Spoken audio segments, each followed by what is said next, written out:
Welcome to the I Am Pausing podcast. I'm your host, Hannah, sitting down with leaders and experts at the forefront of performance and well-being. Join me for conversations about the science of rest, the cost of burnout, and the truth about real success. Settle in with a cup of tea and let's pause together.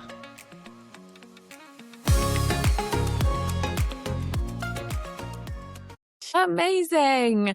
Well, I am so excited today to have our guest, Sara, to the podcast. Sara Duxbury and I have known each other for a few years now. I know. We first met quite randomly at Wellbeing Festival. Yeah, getting lost on the way to Wellbeing Festival. Yeah, exactly. Yeah, we found it together. And I guess our shared love of everything to do with wellness and this sort of industry drew us together. And Sara has come to my classes, even been on one of my retreats, but has a wealth of experience in working with workplaces, in talent development and learning globally for some really large brands. It's been a huge remit. So I'm really excited to have you on the podcast today to talk about all of these things. Welcome. Thank you. I'm just really happy to be invited. So thank you so much. Amazing. So tell us a little bit about what drew you to this work originally. I think if I think of sort of like a potted history of like sort of my career, like I actually wanted to be a forensic psychologist. I know, a bit of a different to a business psychologist. I was going to like cure all the psychopaths, and it's very like idealistic. But I guess I've always been really interested in what makes people tick. So it's from like kind of like criminal side of it. And then when I finished my undergrad, I did what most people do and like fall into a career in retail for a little while. Quite good. So I was kept getting sort of promoted to different management roles, like running different stores and so on. And there was definitely something there around dressing people up. Do you know what I mean? Like dressing people, making people feel really good through clothes. And when I had an opportunity to go back to study, to sort of continue my like psychology study, if you like, it made kind of perfect sense to go into like the occupational space, so like work psychology, because by that point I was just really fascinated in how to get people to perform. I know it sounds a bit like intense, but like I love training. I was kind of onboarding all the new managers from my area and stuff. It was just something I was really passionate about. And again, it was about how to get people to feel motivated to learn new skills. So I think for me, it's always just been about finding out what makes people tick and making life better for them in some ways, whether that's career progression, making them pretty, just really get into the crux of what makes people happy and motivates them and what they want to learn and so on. I think that's just always been the kind of the golden thread of every kind of role that I've had, I think, throughout my career. I love that. And you've now moved into your own consulting business. And so tell us a bit about what prompted that shift. I mean, I think a bit about actually when I obviously joined you on the retreat. I want to say it was 2024, but it wasn't, was it? It was 2023. Was 2024? No. 2024. Yeah, it was 2024. Yeah, it was 2024. Yeah. I was literally saying this in my head. I was like, no, it feels like that was too soon. But yeah, so I think there was a lot of things going on as I kind of hit. It was one of those moments like you hit your 40th birthday. I'd had some quite substantial surgery, quite life-changing surgery. And I'd kind of had this enforced period of rest, which I know, obviously, we've had lots of conversations about things like this. It's your absolute raison d'etre. And in that enforced period of no work, no nothing, no socializing, whatever, like these kind of sort of creeping thoughts came in of like, gosh, I'm really tired. I'm really kind of worn out. And am I making as much of a difference as I want to? Like that kind of that Sara 15 years ago who was dressing people up every day and then like, oh, I really love learning development. You know, do I still have as much passion for it, or does it feel like a job? And for me, everything needs to feel like I'm making a difference. It has to be quite meaningful. I don't like to do things for the sake of doing them. So when I had this like a bit of an epiphany, I was like, oh gosh, what does this mean? Bit of like an existential crisis of like, what does my life mean? What am I doing all this for? And I think that kind of, I say, sort of stimulated this kind of train of thought around what do I want life to look like? And part of that was coming to a conclusion only a couple of months ago, really, that actually for me to be able to feel like I am making that difference, I am doing meaningful work, I actually just want to work for myself and be able to go in and do those projects and do those programs or do that coaching that kind of does make that difference. But yeah, it took a year to get there for sure, to kind of feel confident, or not even confident necessarily, but to feel comfortable, I think, with making that change. Well, I mean, you say it took a year. I think that's really speedy progress, because I remember, like we said, a lot's happened in the last year. We thought maybe it was 23, but actually, you came on the retreat in like what was it, October? Mm, Like a year ago. yeah, It's, what I can hear from you is this: I want to have an impact. I want to, I yeah. really feel like I'm moving the needle and helping people. And here you are, you're doing it already. So I yeah, know, I know. I guess for me, it just feels like such a long process. And I think, so that kind of that enforced stop was the beginning of 2024. And then obviously going on the retreat with you and the guys sort of that October, November, it was like that was kind of like the bookends because I remember coming back from that retreat and then the following week, that's when I handed my notice in my like my last in-house role because it was having that little bit, that final little bit of headspace. Again, a bit of like an enforced stop, nothing else to do, nothing to think about, just to kind of sit with the idea. And I've been sitting with that idea on that thought for like nearly a year. So yeah, it's weird. It might feel speedy. I think for me, it felt intense. So maybe that's why it feels long. Felt like quite an intense thought process. yeah. And I mean, earlier you mentioned the word like, maybe a crisis or Yeah, but actually I like that reframe of like it's not a midlife crisis, it's midlife no, awakening. And yeah, so absolutely. of Yeah, us have these things, these yeah, nuggets, yeah, that things we want to do. And like you said, you can sit on this for years, but actually after the retreat, thinking, having that space and thinking, right, I want to have my notice in now, like I'm ready. And then the journey yeah, from a year ago to now, where you're like doing it, yeah, incredible. yeah. No, it's really good. And obviously, it's still learning a lot along the way. I say that the last couple of months has definitely been, I don't say baptism of fire, that sounds really quite intense, but it's been fascinating. The psychologist in me is like, why do things like this is so interesting? And then the actual me is like, just chill out. It's funny. Yeah. So I'm interested, what's it been like, this shift of working, like what's different from being on the inside of a Yeah. company and working on this to now being on the outside and sort of going in and Yeah. different aspects? I think the main difference is when you're in a company and you're holding a role, there is obviously your remit. So, say for example, like learning development is your remit. But there's also other elements in there. You'll be a team member of a senior leadership team. You'll be a manager to your team. There will be kind of like all these stakeholders that you need to manage and so on and so forth. So actually, a lot of your time, a good chunk of your time is spent in those activities alongside doing the learning and development stuff, that kind of strategic role. But then, and also a lot of the implementation you're doing through your team. So you're not necessarily doing a lot of it yourself. You'll be doing some elements of it yourself, depending, like, for example, like coaching wise, I'd be like working with that head of population or senior manager, and my team would maybe be working with more kind of mid-level or like entry level people starting their careers and so on. But there's a lot of different responsibilities. Whereas I think when you're going into that freelancing role, it's doing the work. Yes, you still have to manage relationships. Yes, you still have to influence. And obviously, there's the business development side of it as well. But when it comes to actually doing the work, you're doing the pure work. You're not having to run a team or sit in meetings or kind of be a part of something else. It's actually quite nice just to be able to like, right, I'm going to get stuck into the thing that I need to do and do that really well. I think that for me is the biggest shift. It's this, you feel like you have more time because you're not part of that kind of organization team as well, if you like. Totally. And I bet you're able to help them move quicker too, Yeah. Yeah. and get them back that feeling of having more time, because you have so much experience that you can come in as an outsider and really see the lay of the land. Yeah. Yeah. Yeah. And it's good because it's nice to be able to go into an organization or to a team and, to be able to look, observe, ask loads of questions, understand the context, understand not always a problem, but understand what the question is that they have or the thing that they're wanting to change or improve or get even better at. And yeah, I just feel like just you feel a little bit more like you can be a little bit more laser focused. You don't have to necessarily be managing all these other things. It's good.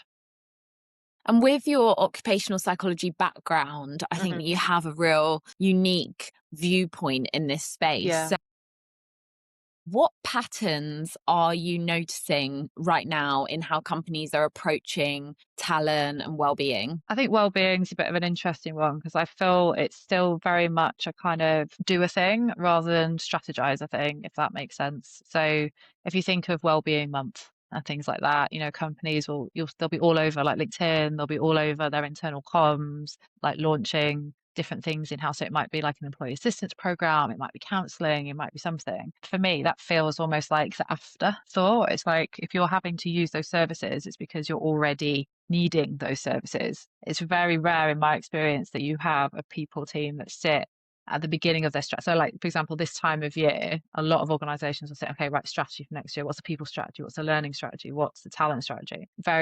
You never hear what's the well-being strategy.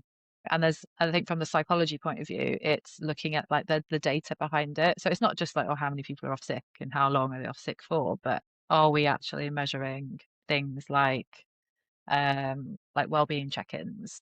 So HR, for example, in my previous role, they're actually quite good at that. That was one of the data points for us, like how many well-being checks or well-being meetings are we having with team members? But then there's not necessarily taking that information and then sitting at this time of year going, okay, strategically, what do we need to do to reduce this? Or what do we need to do to be more holistic in our approach? Or what do we, that's still missing, I think. I think it's still very much the kind of, oh, we've got an EAP, you can call them and they'll help you. Or we've got a free GP, so you can call the GP and they can help you. Uh, but I think especially post-COVID, there's a little bit of an expectation of employees that your employer has a bit more of a duty of care for you in that sense. It feels a bit more personalized, I think, the workplace now than it did probably pre-COVID. And that's a really good way to put it. Yeah, the expectation's different. And what you're saying For there sure. was, and that is you being a bit more, we could be more preventative rather than just like, Yeah. here's a medication, Reactive. Yeah. here's a therapy offering, off Yeah. you go. Yeah. And the issue is that preventative is not necessarily a well-being thing. It's workload, it's work distribution, it's not, is there enough people in the team? And that is org design, right? So and for organizations to change things like that feels, I think, sometimes like a huge thing. And there's always a bit of resistance. In my experience, quite a lot of resistance to that. So even at things like job share or, cross-skilling people, it's like, oh, actually, I found my job quite stressful. I don't enjoy it anymore. I really fancy going and learning how to be, I don't know, a data analyst, for example. It's like, okay, right. How do we, as an organization, provide the training for you to be able to go and do that and then create that role for you? I think there's this real rigidity around being open to being really honest and going, actually, it's the way we organize our work that's the problem. That's causing the well-being issue. But we don't want to do that. We don't want to change that because that'll cost money. We might have to hire people. We might have to change stuff. No, don't want to do that. So what we'll do is we'll do the more reactive. We'll do a thing. I think that for me, in my experience, is the issue is that it's the fundamental how the work is distributed, created, the quality of the job. Yeah. Mm. That'd be like that's my poke the bear comment, I think. Yeah, it's kind of like we're putting it in buckets. It's like, no, Mm, that's not well-being. That's organizational design. mm, They're different things. But what you're yeah. saying is like, this is just a human being. This is an employee in a company and what they've got on their plate and who they report to. And all of Yeah. that is contribute to Yeah. how well they are Yeah. or not. And that's going to impact their achievements in the role and the business. Exactly. And then you could also stay on that like psychology lens. What's the team like? What's the leadership like? Is it a psychologically safe environment? Are they getting good feedback? Are they getting, can they talk to their manager? What are their teammates like?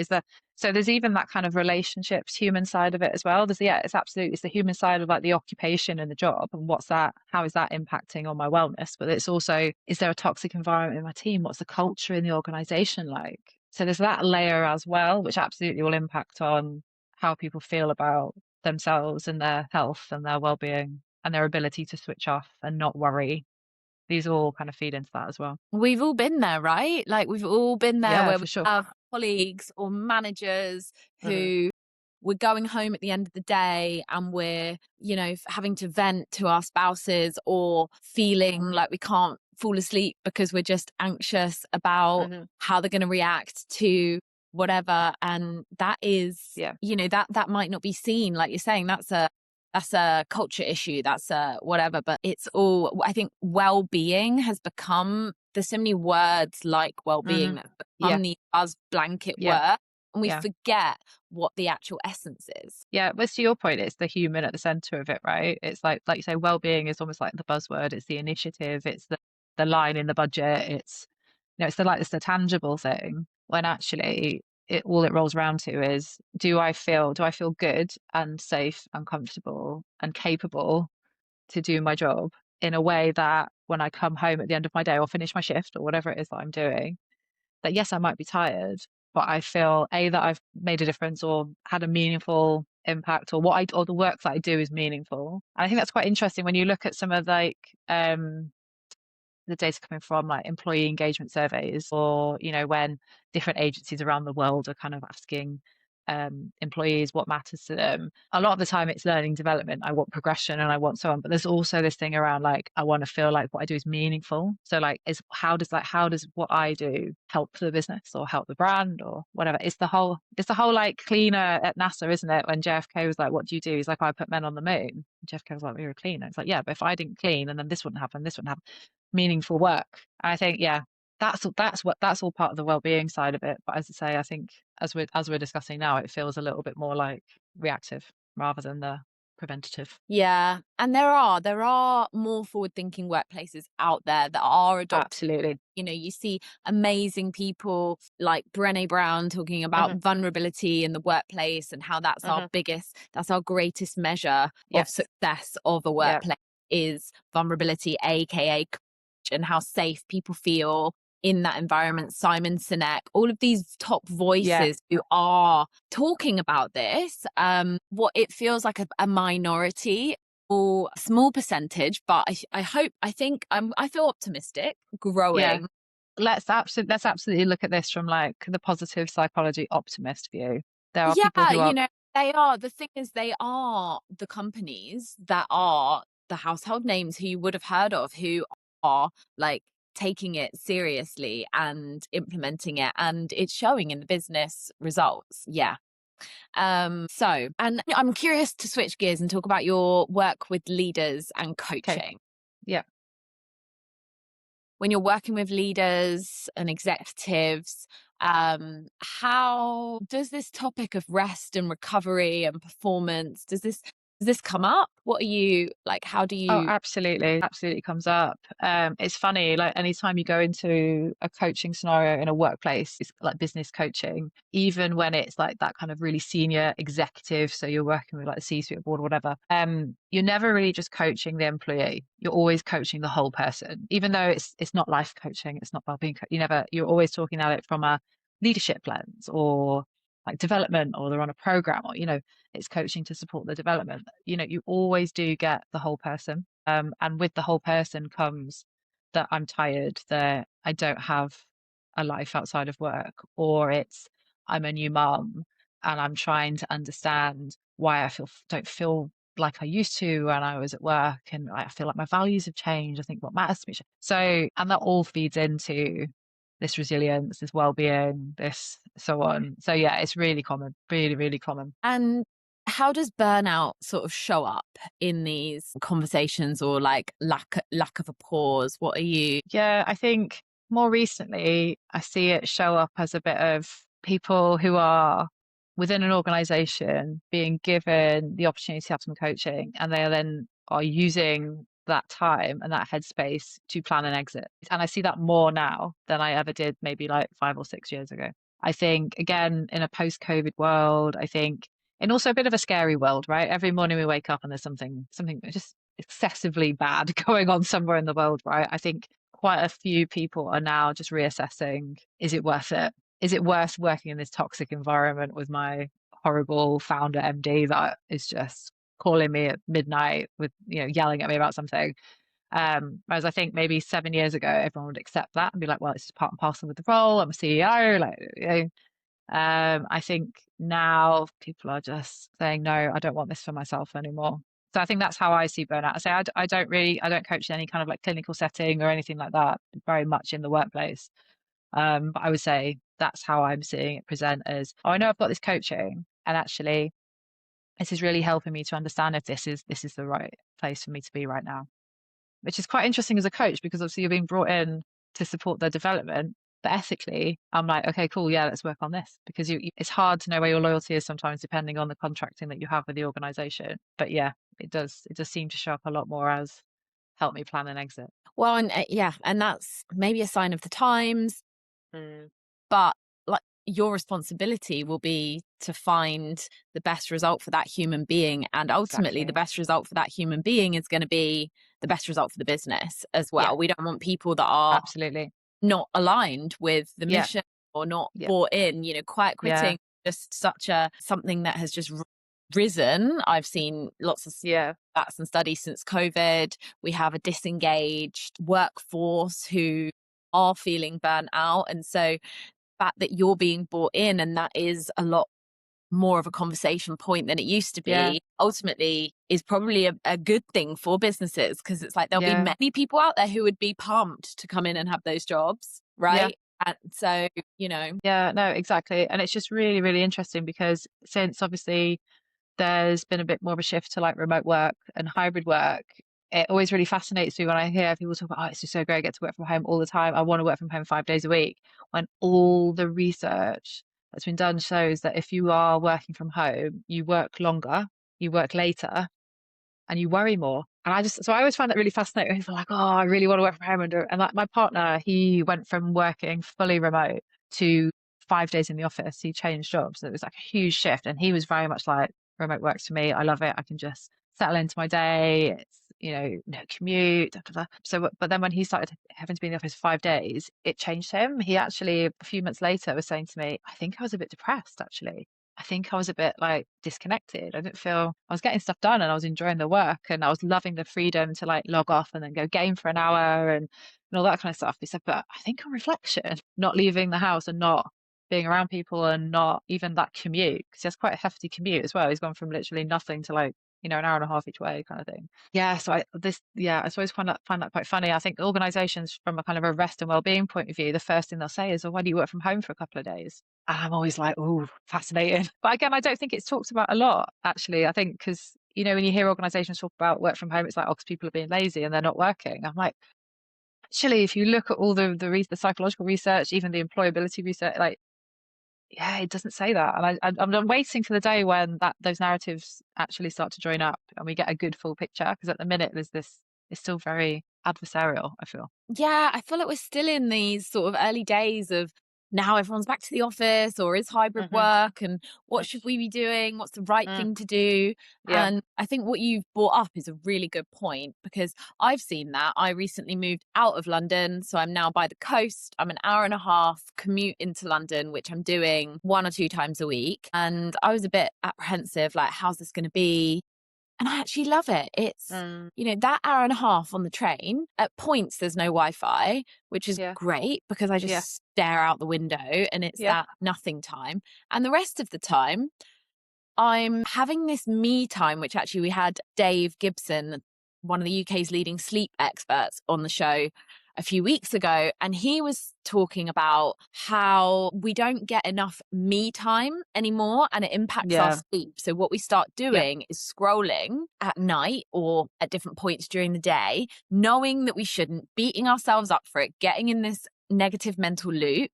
And one of the reasons is because our day is just back to back to back to back of notifications, work, personal, that there's no me time, that our brains need that nothingness. So So actually true. having that commute to bookend the day where you feel like even though you're commuting, it's almost a little bit of me time. I can listen to that podcast, I can read my book, whatever it is that you like to do, and then come home feeling like I've got that, I can now rest or go into my evening. No, absolutely. If I think when I first like started working in London like 15 years ago, so there was no like Instagram was just coming out, like showing my age now, but it was only really like Facebook and like there was no good phone signal and like Wi-Fi was sketchy and there's no Google Map and like I had my morning playlist and called it my bath time playlist. So like on my way into work, it's all like the high energy, like gets you like, okay, brain, get set up for the day. And then at the end of the day, I would listen to my bath time playlist, which will be like my chill music. So by the time I got home, I was like going into like making food or what have you. Yeah, you just kind of like your brain's kind of wired a different way. But it's that commute time. It's that commute time. And I think it's really hard to replicate that when you live and work in your own home. And even from a freelancing point of view, as you all know, right? Like you say, now you've kind of giving yourself an artificial commute almost. But I think for a lot of people, it's much, much harder, as I say, because you can literally just be connected all the time. There's none of that time where you're really like even in like planes now, you can get Wi-Fi and you can be on your WhatsApp. Whereas planes, I used to love traveling long haul for work because no one could talk to you. Just be like silent. I remember like, oh my gosh, I remember again, like sort of 2010 era, I would get the Piccadilly line to Heathrow from central London because it would be like an hour and 20 minutes of no emails. I literally did it on purpose. I'd be like, oh my God, I'm going to take my book and I'm going to read for an hour and no one can find me. Rather than just getting Heathrow Express that would take 20 minutes. I'm like, no, I'm going to plan this longer because it's quiet. We just don't do stuff like that anymore, I don't think. I think it's No. just too easy for us not to do it. And I'm curious, how do you work that into your life now? Like, tell us a little bit. Like, obviously, you can share your experience of the Portugal retreat, of maybe what practices you might have like taken away from that or not. Like, Yeah. how do you bring this in? I am, this is the worst question because I am do as I say, not as I do. I think, it was funny when I remember when I was in Portugal, I remember this day and a half in, I said to you, I've needed to come on a retreat to realize I don't need to go on a retreat to relax. It was that I needed to come away to be like, no, this is fine. And I think even like a year later, I still really, really struggle with that. I think what I've managed to do this year is bulk my rest. So I took 6 months off work. I quit my in-house role. I had no plan. I didn't know I was going to work for myself. I purposely did not have a plan. So I think I probably like mid-loaded my rest into my year this year. And I think in one way that's helped because obviously deciding to work for myself has been bananas for the last couple of months. And I've undone all my rest. No, I have not. That's very dramatic. I've not undone it all, but it's been really hard to find out what does that routine look like. It was almost kind of having like the normal, this is my daily work and this is what I do. I go to yoga, I go to the gym, and so on. Then I do absolutely nothing. And that's amazing. And now I'm in like 100 miles an hour again. I'm like, so I think for me, my winter break over the next couple of weeks is going to be really reflecting on, okay, what are the bits from the break that were really the making of me? What am I most enjoying about life now? And actually kind of starting to mesh those together a little bit. And I think I've needed to do both to recognize it, if that makes sense. But like, for example, Monday night yoga is a dream. If I'm not working till 6, I will go to Monday night yoga. And that is like, it's great. And it's beginning of the week. And it just sets me up so nicely to like reconnect with my body, reconnect with my mind a little bit and just breathe it out, which is so lovely. And I think those have been the little things when it's been really, really mad. It's like, right, I'm going to go to yoga. I'm going to go for a facial. I'm just going to go and do these little moments that just, it's quite funny. I did find a new cozy game to play, but then I took it really seriously. So that it wasn't cozy. So, but that's just me. Yeah. I see myself coming with stuff like that. So it's fine. And you bring up a good point. Like, it's got to be fun. Like, you Yeah. enjoy, like, Monday night, we do a bit of yoga, we do some breath work, meditation, lots of rest, no phone in sight. That's worked for you. That's become like a regular practice. A facial, if you enjoy that, but I see so many people like, yeah, I'm trying to meditate every day and it's feeling like this. It's a push, it's a struggle. And maybe don't meditate then. Go for a walk without your phone, put a song on and dance around your kitchen for 5 minutes. Absolutely. Yeah, absolutely. There is no one size fits all with this. No. And I think, one thing I've recognized over the last few months is even on the days where you don't hit, so I don't go to the gym or I don't, and it gets to 8 o'clock and I'm like, why am I still working? Or I've done nothing today that's been useful for me. If I actually reflect on the day, then I'm like, well, no, you've done your full skincare routine. You've brushed your teeth. It's like little things that you do that you think, oh, they don't really matter that much. But no, it's actually still self-care because you're still like, well, you're still looking after yourself to some extent. Or it's like, well, I've had my breakfast that I would normally have every morning. I've made the time for that. And it's like, well, you could have had no breakfast. You could have literally just got off and got straight in, not done a proper face of makeup. So it's these little things that maybe are a little bit more unconscious, but are still really, really powerful to reflect back and go, no, but I still did that. And that makes me feel, okay, that makes me feel good. Okay, so I didn't do the nth degree, like you say, I didn't do the 100%, but I did like 40%. It's still not nothing. It's still not zero. Exactly. So, yeah, I love the WWW framework for that. What went well today? Yeah. 3 things. And I do it at night just before I'm falling asleep. What went well today? Oh, and some days it might be like, I did my skincare routine. I took the dog for a walk. Yeah.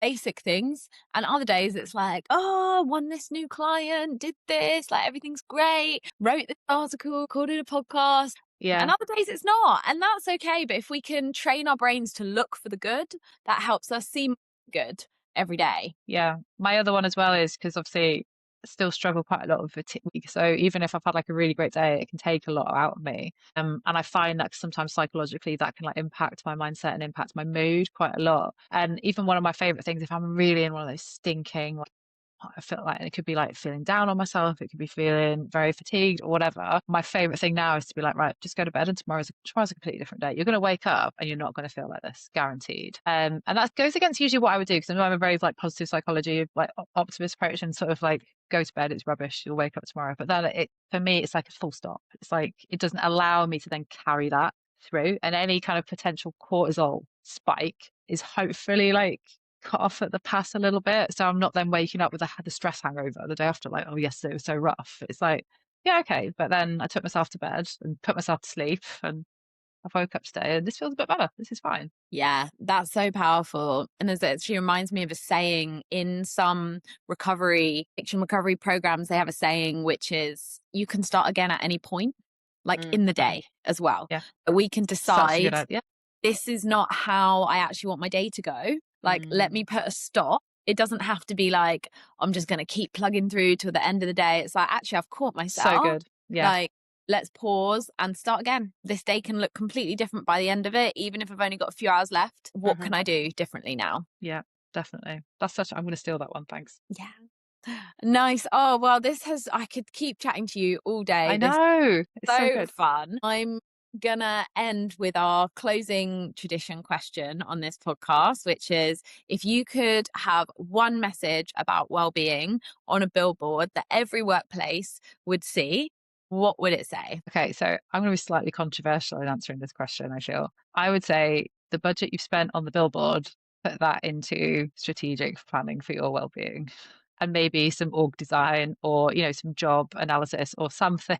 I would say scrap the billboard. I love it. More money into Yeah, improving the environment, the work environment. yeah, absolutely. I would say that because I say in my experience, there's a lot of values on posters, values on coasters kind of thing. So when I saw that question, I just thought, oh, that's money. That's money spent there. Money spent someone designing that billboard, money spent probably with a consultancy going, what's the message we want to give here? So I would say no, spend that on the people. Yeah, money, energy, time, redirect it. I love it.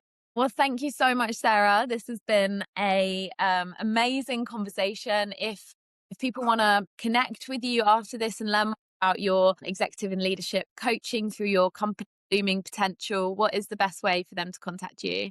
So you can find me on LinkedIn. So Sara Duxbury on LinkedIn, and also through my Blooming Potential LinkedIn business page. You can also find me on Instagram.